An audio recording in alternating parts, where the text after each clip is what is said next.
Benvenuti al nuovo appuntamento con il Veneto in diretta. Tra poco Vanessa Camani, capogruppo del Partito Democratico al Consiglio regionale del Veneto. Quindi Mauro Della Valle che incontra Matteo Ribon, segretario della CNA, la Confederazione Nazionale dell'Artigianato del Veneto. E a seguire Fabrizio Boron, consigliere regionale del Gruppo Misto. Ma ora parola a Marco Ferraro che dialogherà con Flavio Semenzato e Nicola Busetto, due dei soci delle assicurazioni generali di Castelfranco Veneto, in provincia di Treviso.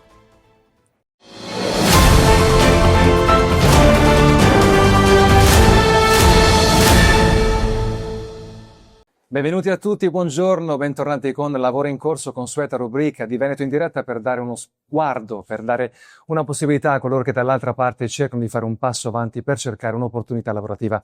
Oggi abbiamo qui in studio Flavio Semenzato e Nicola Busetto, due dei 6 soci agenti dell'Agenzia Generale di Castelfranco Veneto. Signori, ben arrivati qui da noi. Grazie. Grazie. Partirei subito con Flavio anche per dare un assaggio di quello che sono i 190 anni di anniversario dell'attività assicurativa che avete portato fino ad oggi.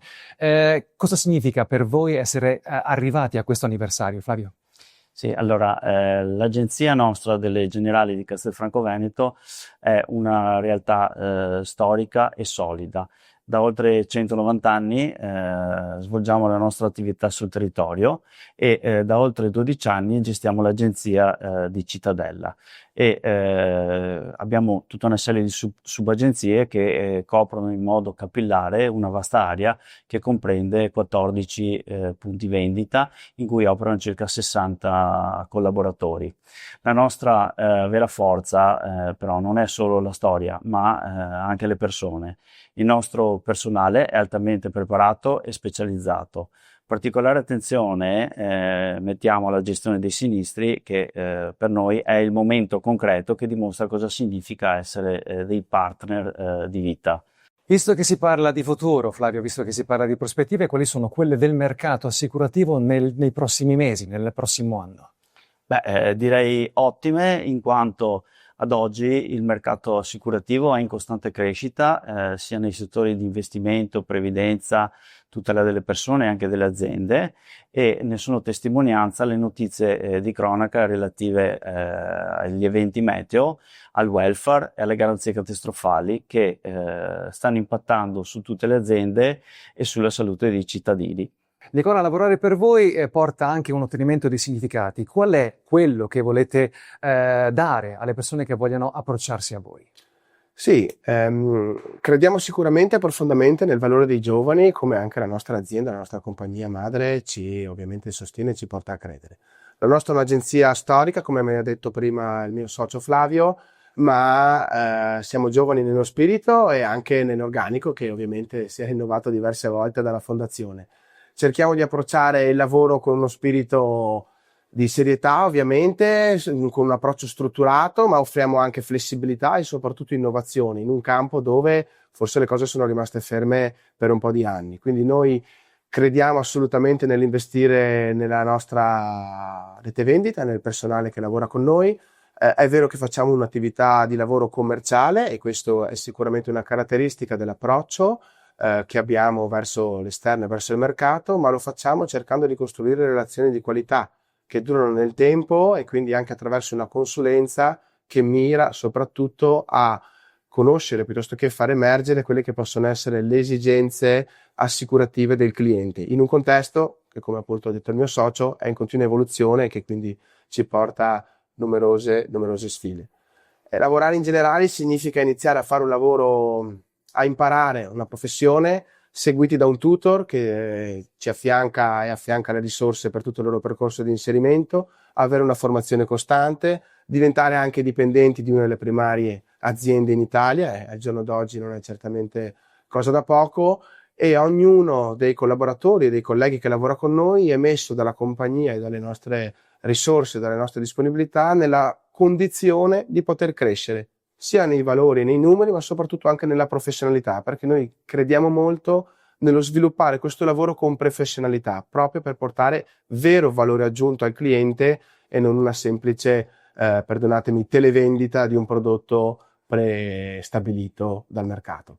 Questa sua crescita, Nicola, com'è stata, come si è trasformata proprio alla luce di questi 190 anni di anniversario che immagino siano un grande significato anche per lei come professionista? Beh, sicuramente per noi rappresentare un'agenzia che ha 4 anni in meno delle assicurazioni generali nella storia italiana è grande orgoglio, ma anche fonte di grande responsabilità.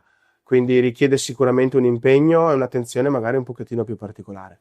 Se posso, per quanto mi riguarda, è un ulteriore punto di orgoglio perché mio nonno è stato uno dei primi agenti in passato di questa agenzia, è seguito mio padre, quindi per me che sono di terza generazione è anche un qualcosa di veramente legato ai sentimenti e all'affetto, perché poi tutti noi che lavoriamo in generali spesso abbiamo un percorso consolidato nel tempo che ci ha portato anche ad affezionarci al leone. Certo, e quindi un messaggio da dedicare ai nostri telespettatori. Nicola, perché è importante la copertura assicurativa? Diciamo che la copertura assicurativa è importante per occuparsene prima, per non doversene occupare dopo. Non voglio copiare un vecchio slogan, ma è meglio la prevenzione delle cure. E siamo quindi giunti al termine di questa nostra bella conversazione. Signori, in particolare Flavio, le chiedo di lasciare un commento a chiusura appunto di questo nostro bel incontro. Sì, grazie. Il mio commento è più un invito a tutti i telespettatori di collegarsi con il nostro sito www.generalicastelfranco.it e di passare magari anche in agenzia per conoscerci e per eventualmente lasciarci un curriculum. Grazie. Grazie della vostra collaborazione, signori, e con questo è tutto per Lavoro in Corso Veneto in diretta. Diamo la linea alla redazione. A presto.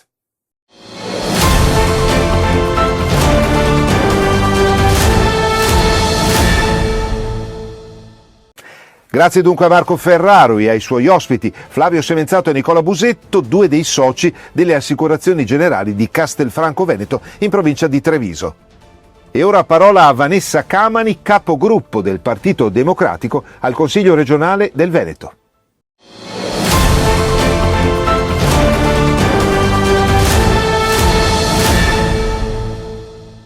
Benvenuti a Il Veneto in diretta, questo è il consueto spazio intervista. Nell'occasione incontriamo Vanessa Camani, capogruppo del Partito Democratico al Consiglio regionale del Veneto. Ben ritrovati. Buongiorno e grazie per l'invito.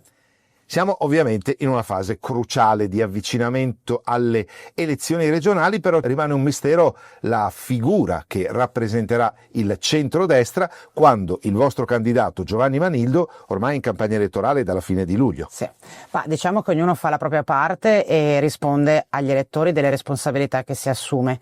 Noi abbiamo deciso di fare uno sforzo enorme di sintesi per individuare prima possibile il candidato alla presidenza in Giovanni Manildo, ex sindaco di Treviso, attorno al quale abbiamo costruito una coalizione ampia, la più ampia di sempre, e abbiamo già presentato il nostro programma agli elettori. Abbiamo le liste pronte e i candidati in campo.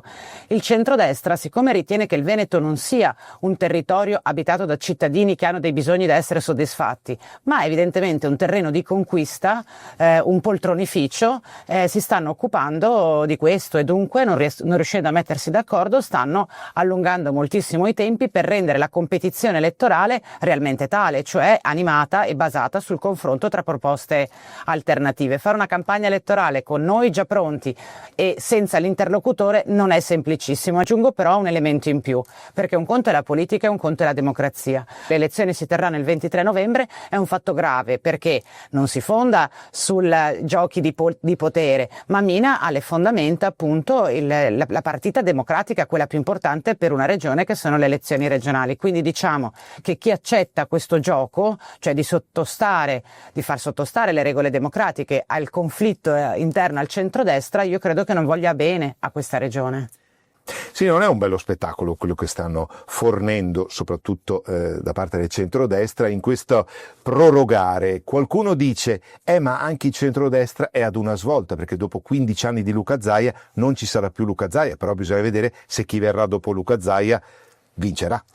Allora, questa arroganza del centrodestra nell'approcciarsi a queste elezioni regionali si fonda esattamente sulla convinzione che qualunque cosa possano fare, tanto questa regione loro la vinceranno per sempre. Ecco, a me piacerebbe che questa sicurezza che loro hanno fosse smentita dalle urne per due ragioni semplicissime. Uno, il Veneto deve essere governato da chi vuole bene al Veneto e da chi si vuole davvero occupare dei bisogni delle persone che ci abitano. Due, guardate che non è sano per la democrazia non avere alternanza, andarsene via da un palazzo e sapendo tanto che poi si tornerà e si possono lasciare dentro i cassetti tutti gli scheletri che si vuole, non va bene.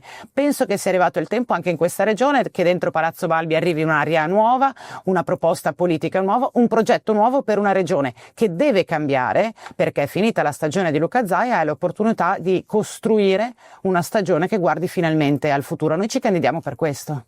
Per concludere con Vanessa Camani, sarebbero tante le tematiche da affrontare, sappiamo le criticità, gli aspetti fondamentali anche della nostra regione, non ultima la sanità, le infrastrutture, però proprio per salutarci vorremmo puntualizzare due aspetti. Secondo noi ci sono gli estremi di un medesimo discorso che crediamo la nuova amministrazione dovrà affrontare in maniera piuttosto seria. Da una parte il decremento demografico, dall'altra l'emergenza anziani.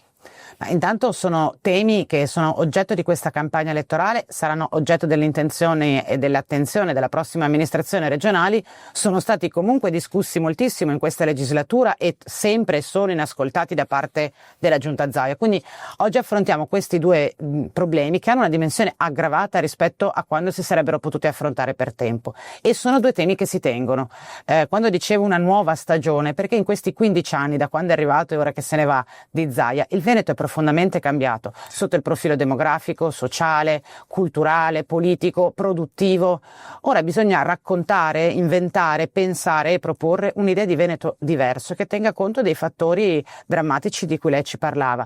Il decremento demografico e la progressiva invecchiamento della popolazione pone delle questioni cruciali di necessità di cambiamento. La prima, i servizi per gli anziani. Guardate che la nostra è l'unica regione in Italia che non ha ancora approvato una riforma delle case di riposo. Ci sono oltre 10.000 veneti anziani non autosufficienti che avrebbero bisogno di una cura di residenzialità e che non trovano posto nelle case di riposo della nostra regione. C'è un problema che riguarda la domiciliarità, le famiglie non sono in grado di poter assistere a livello domiciliare senza supporto gli anziani non autosufficienti. C'è un tema di emergenza casa, perché guardate che per un anziano avere la possibilità di accedere ad alloggi a prezzi calmierati sta diventando ormai un dramma, problema che peraltro condividono con le nuove generazioni, quindi una questione intergenerazionale. E poi c'è tutto il tema del sistema sanitario regionale che, guardate, riguarda gli anziani ma non solo e che si è fortemente indebolito in questi anni. L'azzeramento di fatto dell'assistenza territoriale con oltre 600 zone carenti di medici di medicina generale, la chiusura progressiva degli ospedali di prossimità racconta di un Veneto che sta arretrando. Noi su questo vogliamo cambiare rotta. Si chiude qui il Veneto in diretta, lo spazio intervista che ha avuto il piacere di dialogare con Vanessa Camani, capogruppo del Partito Democratico al Consiglio regionale del Veneto. Un buon lavoro a lei in questa impegnativa campagna elettorale. Grazie ancora per l'invito. Ed ora la linea passa alla redazione di Veneto 24.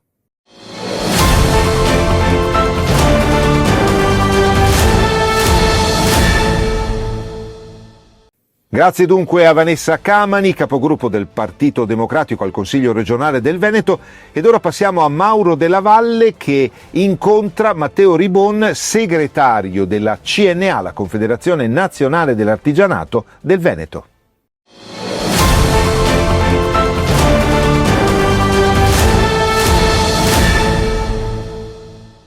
Diamo il benvenuto al nostro ospite odierno, Matteo Ribon, direttore della CNA Veneto, la Confederazione Nazionale dell'Artigianato.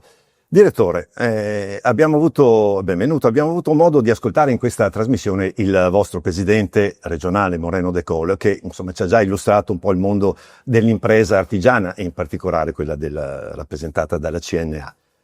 Voi avete deciso recentemente di raccontarla in un podcast che avete titolato Ritorno al futuro. Perché?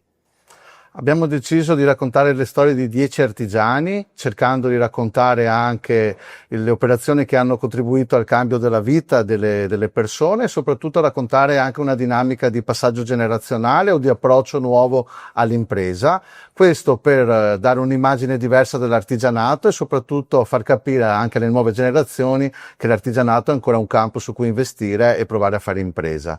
E tutto questo lo abbiamo fatto con dei linguaggi, con degli strumenti nuovi che possono essere più vicini anche alle nuove generazioni. Un modo quindi anche per attirare, per far capire ai giovani cosa può rappresentare il vostro mondo in termini di occupazione. Sì, in senso positivo, perché dietro alle difficoltà che riguardano il mondo economico e complessivamente anche il contesto in cui viviamo, esiste la possibilità di realizzarsi, di trovare soddisfazione nel mondo della piccola impresa, ancora nel Veneto, e soprattutto riuscire anche ad esprimere delle capacità professionali che sono sconosciute a molti ragazzi e che invece possono essere un'opportunità anche di sviluppo e di crescita personale.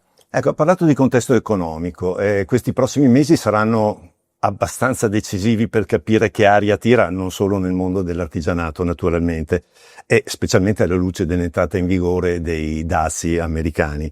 Qual è la sensazione che vi state facendo da qui a fine anno, avendo anche sentito le vostre imprese, immagino? Beh, innanzitutto è una situazione di incertezza che viene un po' da alcuni mesi, perché rispetto alla capacità, alla possibilità di programmare delle singole imprese, noi abbiamo comunque un contesto internazionale che incide in maniera pesante, e incide in maniera pesante anche dal punto di vista delle possibilità di sviluppo del mercato e delle attività che hanno le singole imprese. E i dazi sono una minaccia dal punto di vista economico perché vanno a cadere lungo la filiera e noi abbiamo tantissime imprese che lavorano in filiera, soprattutto nel mondo manifatturiero. Non ci sono ancora dei segnali evidenti dell'effetto che sta producendo questa misura nei confronti del nostro tessuto, perché adesso c'è appena iniziata la ripresa post periodo di sosta estiva, ma le indicazioni che abbiamo è che alcuni comparti cominciano a soffrire di più e soprattutto hanno una difficoltà di programmazione a medio-lungo termine. Perché anche le vostre imprese associate hanno quote di export abbastanza significative, anche se sono piccole. Ce le hanno in termini diretti, ma anche in termini indiretti, quindi tante volte non possono controllare e operare per diversificare i mercati in maniera autonoma, ma sono condizionate dalle scelte fatte dalle teste delle filiere, che molto spesso non sono neanche italiane, ma sono estere, e quindi hanno una difficoltà in più anche per il riposizionamento all'interno del contesto di mercato. Ecco, usciamo dal mondo CNA e parliamo un po' del mondo dell'artigianato. In questi ultimi 4 anni in Veneto si sono perse complessivamente 4.400 imprese, oltre la metà, tra l'altro, delle quali legate al mondo produttivo. Non è sicuramente una buona notizia, anche se sembrano tenere un po' quelle legate ai servizi e alla persona. Ecco, nel vostro caso è una penalizzazione? Avete più questo tipo di imprese o invece più imprese produttive e quindi state anche voi soffrendo di questo? La fotografia della nostra rappresentanza è comunque a 360 gradi, quindi abbiamo imprese di tutti i settori rappresentate all'interno del nostro contesto. Quello che noi possiamo dire è che la fotografia è sicuramente complicata e deve essere messa l'attenzione anche in termini numerici per far capire quanto si sia ridotto l'artigianato negli ultimi 10 anni, ma è una fotografia che andrebbe poi approfondita perché è anche legata al fatto che la legge dell'artigianato rappresenta il comparto delle imprese in maniera molto diversa di quella che è adesso la realtà. Ci sono imprese che hanno cambiato forma societaria e quindi non sono più considerate artigiane, altre che si sono trasformate e altre invece che hanno veramente chiuso. Quindi bisognerebbe approfondire di più questo dato per far capire che in realtà anche cambiando gli ambiti normativi si potrebbe avere una fotografia più completa di quello che è l'impresa artigiana oggi, che in alcuni versi è anche cresciuta in termini dimensionali, quindi si è trasformata in alcuni casi in piccola industria o comunque un'impresa che rimane artigiana ma opera in una dinamica dimensionale diversa. Abbiamo un solo minuto e le vorrei chiedere di un importante appuntamento che voi avete fra pochi giorni, il 26 settembre alle ore 18 al Terminal 103 Marittima di Venezia, è la vostra assemblea. Si intitola Radici nell'acqua, il Veneto che guarda al futuro. Ce la spiega in pochi secondi. È un momento importante di rappresentanza con le istituzioni, ci saranno degli ospiti rilevanti sia in ambito territoriale che in ambito nazionale ed europeo. Da questo punto di vista abbiamo scelto il tema dell'acqua a 360 gradi perché è un elemento che inquadra all'interno del lavoro delle imprese, del contesto territoriale. Abbiamo visto quello che sta succedendo dal punto di vista del cambiamento climatico, ma anche dal punto di vista poi anche della governance. Noi riteniamo che sia importante fare un'operazione culturale su questo ambito, andando ad affrontare anche le problematiche e le caratteristiche che riguardano le imprese e il territorio. Tutto questo in vista poi di un appuntamento importante che ci sarà più avanti, delle elezioni regionali, sulle quali porremo tutte le basi del nostro confronto. Ringraziamo allora il nostro ospite Matteo Ribon, direttore CNA Veneto, e diamo la linea alla redazione.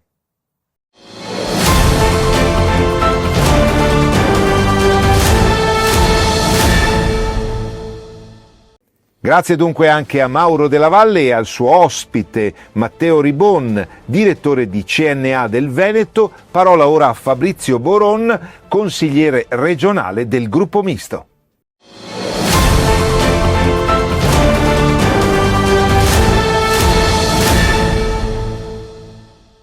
Benvenuti a Il Veneto in diretta, questo è lo spazio intervista. Nell'occasione abbiamo il piacere di incontrare Fabrizio Boron, che è componente del Gruppo Misto al Consiglio regionale del Veneto e anche della Commissione Sanità. Benvenuto a lei, Boron. Grazie e benvenuto a voi. Ci avviciniamo al grande appuntamento delle elezioni regionali. All'interno del centrodestra potremmo usare una formula trita e ritrita. Che atmosfera si respira? Ma diciamo che insomma è un momento, no, un po' diciamo di attesa a quello che sarà la convocazione delle elezioni, a quello che sarà il prossimo anche mandato elettorale, perché sappiamo che ci sarà un cambio di presidenza e di consiglio e pertanto nel centrodestra si sta ovviamente lavorando, almeno io sto lavorando per quello che è il prossimo Consiglio regionale, il prossimo programma. Non dimentichiamoci che di fronte anche a quello che sono le questioni, le diatribe politiche, poi i veneti si aspettano che i problemi che ci sono, e io ovviamente sono molto legato a quello che è la sanità, avendo fatto nella passata legislatura il presidente di Commissione Sanità, i veneti si aspettano cosa noi facciamo per risolvere i problemi, cosa facciamo e cosa proponiamo nel prossimo mandato legislativo del Consiglio regionale. Proprio parlando di sanità, sappiamo che il problema della carenza di personale medico e anche paramedico è una delle criticità, insomma, che caratterizza quest'ambito. Glielo chiediamo anche alla luce del fatto che proprio pochi giorni fa ha preso il via questo semestre con la nuova formula, che non è il numero chiuso alle facoltà di medicina e chirurgia, anche medicina veterinaria e odontoiatria, ma di fatto crea comunque una selezione. Parliamo di quasi 3.500 ragazze e ragazzi, per cui diciamo in prospettiva un ricambio importante, però l'attualità dice che mancano ancora camici bianchi. Sì, è un problema che risale a molto tempo fa. È stata sbagliata la programmazione su quello che sono ovviamente i numeri, no, delle specializzazioni, lo stesso accesso alla facoltà, che oggi è stato risolto grazie al ministro Bernini, il ministro di Forza Italia, che ha tolto, diciamo, il test d'ingresso, che non è in quanto test, ma era un test a crocette che sembrava più un quiz che insomma un test di ammissione per le capacità che uno può portare al sistema sanitario.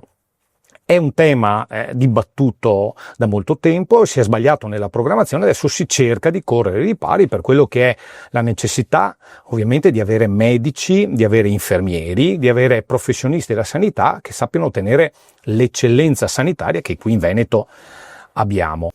Sì, indubbiamente. Poi abbiamo questo discorso purtroppo del punto dolente che riguarda le liste di attesa, in merito al quale Forza Italia è stata anche critica da questo punto di vista nella gestione da parte in particolare dell'amministrazione leghista guidata da Luca Zaia, che proprio non molto tempo fa ha in maniera anche un po' trionfale dichiarato di avere risolto questa questione. Qualcuno dice che forse non è proprio così. Guardi, il problema della lista d'attesa è centrale, perché un cittadino si aspetta che quando il medico gli prescrive una cura o gli prescrive una visita è per necessità e non per divertimento, no? E quindi si aspetta con l'ansia di vedere se poi quell'esame dà risultati positivi o negativi, si aspetta di averlo quanto prima. Pensare di aspettare mesi per sapere se io sto bene o sto male è una cosa che ovviamente preoccupa chiunque di noi, se si mette nella condizione di un semplice cittadino.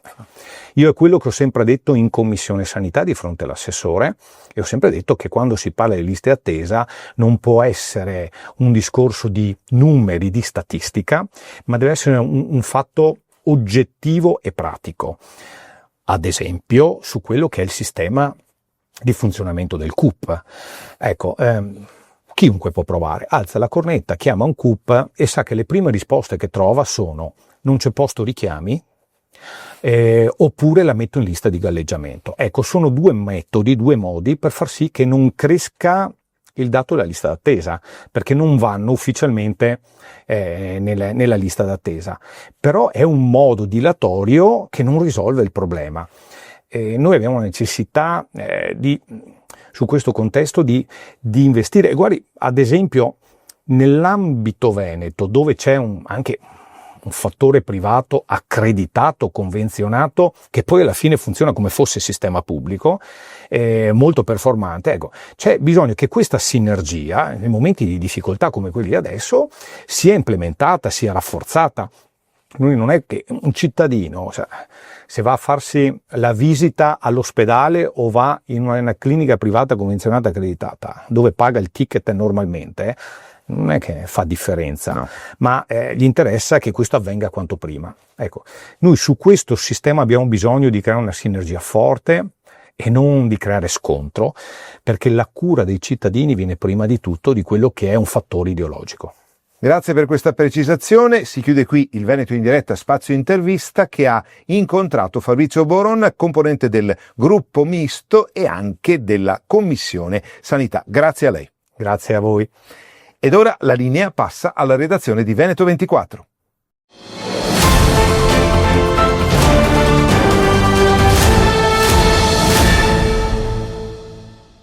Grazie dunque a Fabrizio Boron, consigliere regionale del gruppo misto. Si chiude qui il Veneto in diretta, ci rivediamo alla prossima puntata.